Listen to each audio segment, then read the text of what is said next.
Hey there, Switch fans. Hey everyone, welcome to Plymouth Gaming. This last week at GDC, that's Game Developers Conference for the uninitiated, Nintendo complemented their recent Indies Direct with an Indies panel, in which they detailed how sales of third-party titles on Switch and 3DS are exceeding sales of traditional box games, at least in the US. This was interesting to learn, and I think as a result of the portable nature of the Switch. I can't speak for everyone, but I've certainly found myself downloading more titles rather than opting for physical copies.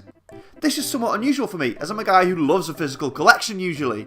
I've got a plethora of Amiibo, I refuse to buy a Kindle because I love the feel of a good book, and I love having drawers full of GameCube, N64, Wii and Wii U games. I'm also the one guy on the planet who still regularly buys CDs.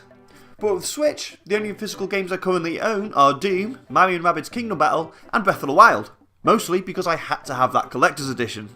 I even switched my physical pre-order for Mario Odyssey to a digital one. When Switch first launched, I thought that I would opt for physical copies for big single player experiences and download the likes of Mario Kart and Splatoon.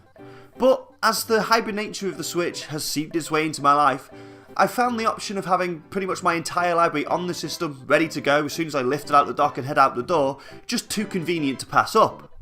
The industry has been trending towards digital for a while now, with some researchers even predicting that we're only a few years away from almost complete ubiquity of digital games.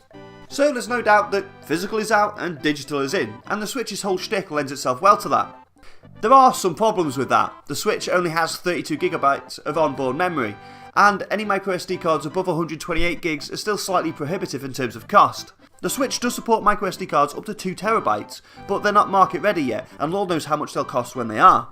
As a result, larger games are probably still best picked up on cartridge, although Nintendo themselves do a great job of compressing their games. Mario Odyssey was a paltry 5.7GB, Splatoon 2 was 3.1, and ARMS was only 2.2GB. Third parties though are less adept, and even those that come on a physical cart often require an extra download when you first slot it in. As a result, a microSD card is kind of an essential purchase if you're picking up a Switch. I'm intrigued to hear from you lot about whether or not you're favouring physical or digital on your Switch. Us Nintendo fans are a sucker for a collection. Amiibo! And just anecdotally, I've seen plenty of impressive physical collections on social media, as well as plenty of people hankering for physical releases of their favourite indie games. So that digital sales on Switch are outselling the physical is kind of interesting, if on trend with the rest of the industry. So let me know how your physical to digital ratio is panning out down in the comments. Thanks very much for watching everyone. If you enjoyed the video, don't forget to give that like button a tickle, point your friends in this direction, and make sure you subscribe to keep yourself in the loop with all the other videos. I shall see you all again next Sunday.